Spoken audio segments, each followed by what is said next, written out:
There are 4 postural mistakes that most big air kiters make while they're edging. Making even one of these mistakes will wreck your jump height. I'm going to show you how to fix each one, explain how they maximize frontline tension, and set your kite up for maximum lift so that you can jump your record or slide far to impress all the kite babes. I spent just 45 minutes helping a pro rider fix these mistakes, and here's what she said after. But in the end, like, all of my takeoffs were way higher than before. So give me your focus for the next 15 minutes, and I promise you, you will walk away a better kiter. If you look closely at the best big air kiters in the world, you will see that they are doing the same thing on their approach. I call this the locked in position. Their shoulders are in line with their hips, their arms are extended forward, sometimes even fully straightened, they are thrusting their waists upwind, and their pelvis is posteriorly tilted. Before we can understand the effect of each of these things, we need to understand how our body controls the kite. So when you're kiting, you can pull on your back lines by pulling the bar in. These are called your back lines, also known as your steering lines. Now, they're called your back lines because they're attached to the back of the kite. And when you pull on them, they pull on the back of the kite and they pull the kite down into the window. But you can also pull on your front lines. And the front lines are attached to the front of the kite, the leading edge. Now, we're attached to the front lines through our harness. And the harness is wrapped around our body. So if I pull here, if whatever force I exert over here, that's going to pull on the front lines.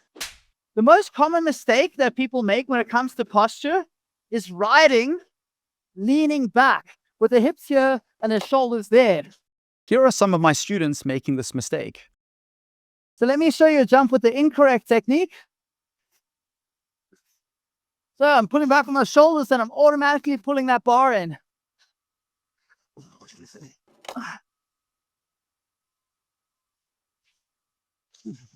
7.5 meters.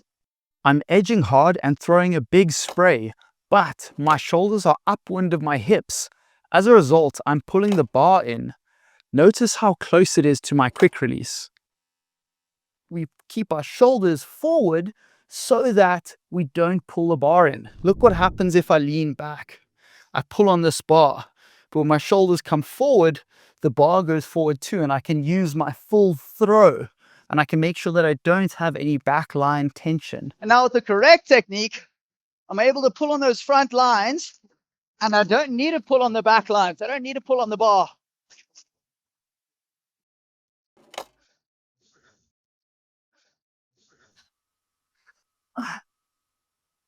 .1 meters. With the correct technique, my shoulders are over my hips. As a result, I'm edging with the bar closer to the trim strap. I will soon explain how this enables me to make much more lift. And then I straighten my arms for that same purpose so that I can take tension off the back lines. So let me explain why you should ride with the bar out when you're edging. Your goal is to maximize the kite's pulling force. We call this force lift. You want to get this force as high as you can handle. You can no longer handle it when you get pulled off your edge prematurely, such as when you're riding and you get pulled off your edge, or when you're taking off and you get pulled off your edge before the kite is above you, resulting in a far jump instead of a high one. So how do we maximize this lifting force when we are riding? 1, we tighten the front lines, anchoring the kite into an aerodynamic position. If the front lines are tight, the kite is flying. An extreme example of this is a toe-up. If the front lines aren't tight, the kite isn't actually flying. More on this later. 2, we ride faster, increasing our apparent wind. And can you guess what number 3 is? If you guess pulling the bar in, then you're right. This increases the angle of attack and changes the shape of the wing. So there are 3 dials that we can crank up to maximize lift. We can tighten the front lines, ride fast, and pull the bar in. Now, if you want to jump high, then you want to crank up the line tension and crank up the riding speed while you're edging as much as you can handle, and save this style for the moment when your kite is overhead and you want to leave the water.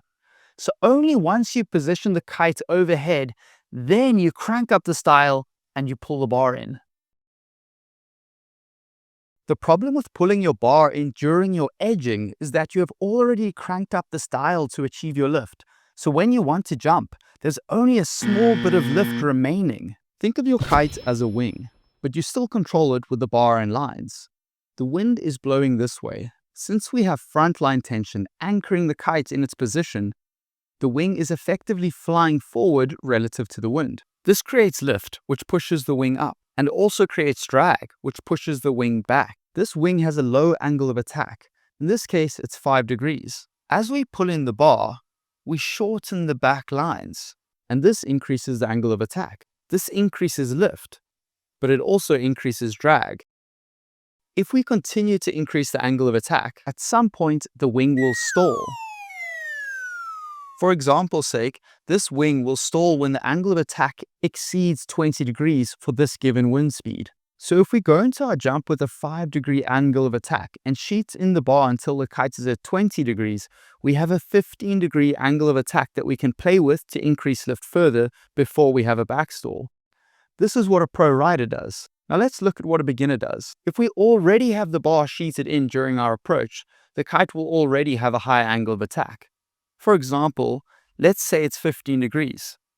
That means we only have 5 degrees that we can play with to rapidly increase lift and get pulled off the water. So by pulling the bar in on your approach, you are sacrificing the lift that you would be getting at your takeoff. Once you're edging and ready to jump, your bar should stay sheeted out the entire time until you take off. If you want me to go more in depth into what is happening in the pro versus beginner scenario, let me know in the comments and I'll be sure to make a separate video about that. For now, let's move on. So I was at the beach watching a pro rider and I noticed that she was sheeting the bar in too much during her edging and takeoff. She was still riding amazingly, as you can see from this kite loop board off, but I saw that there was room for improvement. So I gave her the same tips that I'm giving you in this video. Let's see what happened. So I'm here with Sarah Sadek, rider from Egypt, who just podiumed in Lords of Tram. Third place, Sarah Sadek from Egypt. What did you experience today when you implemented those tips? In the beginning, it felt very weird and like I didn't feel like I was actually getting higher. But in the end, like all of my takeoffs were way higher than before. Awesome. And in terms of like the direction of your takeoff, did you notice any difference? Yeah, definitely more vertical. Awesome. She wasn't using the SURFR app before the coaching, but I'd safely estimate that she was jumping 10 to 11 meters before. After implementing the tips and learning how to get into the locked in position, she took my watch with the SURFR app for a session, and then she was jumping 13 to 15 meters, and she was going way more vertical on her takeoffs, which is essential for keeping line tension during kite loops. Just like Sarah, you will probably have some difficulty getting into the locked in position at first, so be sure to stay tuned until later in the video where I teach you exactly how to get into the locked in position. I want to take a moment to talk about jump records. I partnered with the SURFR app 4 years ago because they are devoted to accuracy. This is why it has become the most popular option for measuring your jump heights, air time, distances, and more. I surveyed my followers on Instagram and 75% of respondents say that they are using it. If you aren't using it, you are missing out. Give it a bash. You can get it for free using the link in the description. So why are pro riders driving their hips upwind? The short answer is to tighten the front lines by maximizing how much they resist the kite. You might think you're doing this, but there's a difference between passively lying back in the harness and actively driving your waist into it. Why is this important? Because if the front lines aren't tight, the kite isn't going to create lift. Whenever you see a canopy flapping, in that very moment in time, the kite is not creating lift. The flapping is called luffing, and it shows that the airflow over the wing is turbulent. One of the things that results in this luffing is when the front lines aren't tight enough. Look at when I do my preload pop.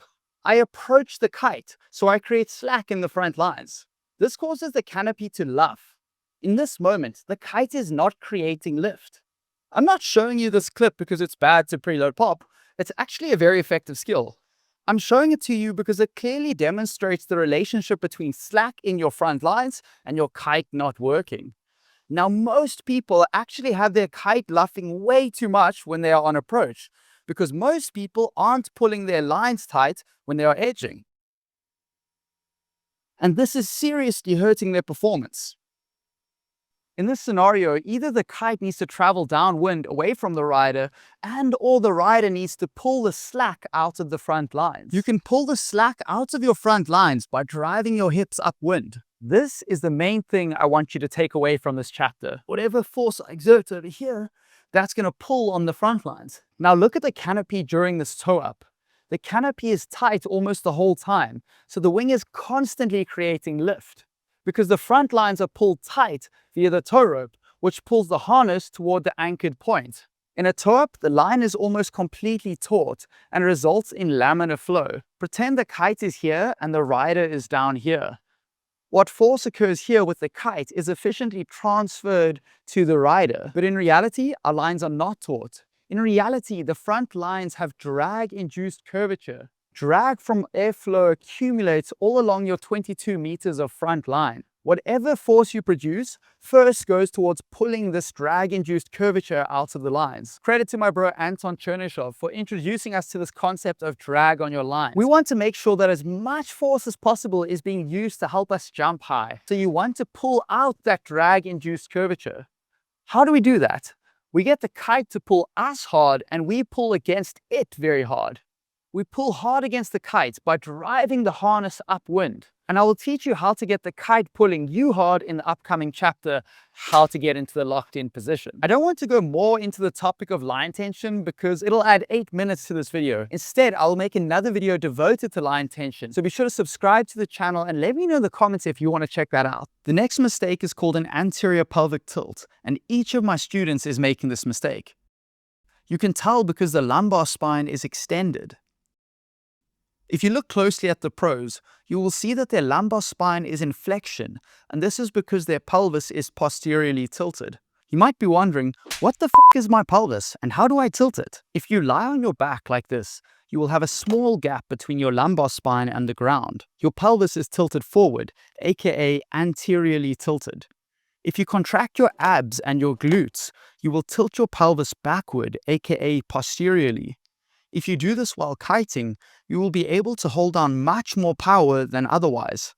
I actually did a little investigation into why this is the case. So guys, this is called a belt squat machine. Normally I use it for squats, but I'm using it here to emulate the pull of your kite from kitesurfing. So the pull's happening in this direction as I'm riding. And I want to see how much force I can handle. I've been increasing it slowly. Shouldn't be a problem. All right. I am up to 6th place. So I've got this belt squat machine loaded up to 240 kilograms, and I'm trying to see the role of my posture in maximizing force production, particularly an anterior versus posterior pelvic tilt. So let's start with the anterior tilt. So with an anterior tilt, my pelvis is tilted forward. And in this position, I have a big stretch on my hamstrings. And when I go into a posterior tilt, I tuck my tailbone. The weight instantly feels much lighter and I have less of a stretch on my hamstrings. Now it's clear to me that with a posterior tilt, I'm able to load up more weight with much less effort. And that's because your hamstrings aren't stretched as much. So if you want to hold down as much power as possible when kiting, you really want to make sure that you're getting into this posture that I'm going to show you over here. Lean against the wall as though you're edging. Make sure that your shoulder blades and bum are in contact with the wall. Now tilt your pelvis posteriorly such that your lower back is being pressed into the wall and your bum comes off the wall. You can repeat this movement to make sure that you're familiar with what a posterior pelvic tilt feels like before you get out on the water. So how do you get into the locked in position? First of all, let's define it clearly. In the locked in position, the kite is lifting so much that you are not just leaning against the lift, but actively resisting it. And you're riding with the bar sheeted out. Before the locked in position, look at my spray. Look at where the bar is. It's close to my quick release. And once I get into the locked in position, look at my spray. It's over my head. And look at where the bar is. It's close to my trim strap. Getting into the locked in position is challenging. Normally, you can't just push the bar out and fall back into the position, or the kite won't be there to support you. So the way you get into it is by simultaneously diving the kite so the leading edge is pointing down towards the water, driving your hips upwind and sheeting the bar out. 3 steps to remember are dive the kite, drive your hips upwind and sheet the bar out. If you're extremely overpowered, like I am here, then you won't need to dive the kite to get into the locked in position because the kite is already providing enough lift. If you feel that you aren't getting enough support through the front lines with the bar sheeted out, there could be 3 problems. 1, you haven't got the technique dialed and you need to practice. Or 2, you haven't got enough induced wind from riding a little faster and diving the kite towards the water. Or 3, your kite is too small for the conditions. Your kite needs to be big enough such that when you stand on the beach with the kite at 12, you get picked up off the ground when you pull the bar in. If you aren't getting picked up, take a bigger kite or find more wind. Getting into the locked in position is a skill and it's difficult to learn. Even Sarah struggled at first and she's a pro rider. So were there points where you're like, this isn't working? Were there points where you like kind of wanted to like give up and just go ride and do your normal thing? I think in the very beginning, for sure. Like there was a point where I felt, oh, I'm too short for this. I can't edge and at the same time sheet out the bar. But after a while, after a few attempts, and especially with doing the dive, it worked much better. It worked perfectly, and then I got it. But with a little practice, she was consistently able to achieve a beautiful locked-in posture, jump more vertically and more efficiently than ever before. So go try it and then come back here and let me know how it went in the comments. I'd love to hear how you progress. If you want to join one of my luxury kite clinics and level up your big air with me, then join the waiting list. Just scan this QR code or hit the link in the description. My next video is going to teach you how to jump high on big kites, which is a totally different beast. So make sure that you subscribe if you don't want to miss it. If you want to rock your passion for big air kiting, then check out these sick hoodies on bigairkite.com. I had so much fun coming up with these ideas and bringing them to life with the designers. Let me know which one is your favorite in the comments. I want to say thank you so much to my patrons. Now, if you learned something new today and you want to support me in making more how-to videos for you, then head over to Patreon using the link in the description. And if you're looking for another essential video for big air progression, then check out my 4 secrets to kite control. If you haven't seen it yet, you are missing out. You can watch that one over here and you can subscribe over here. Muchos besos and adios.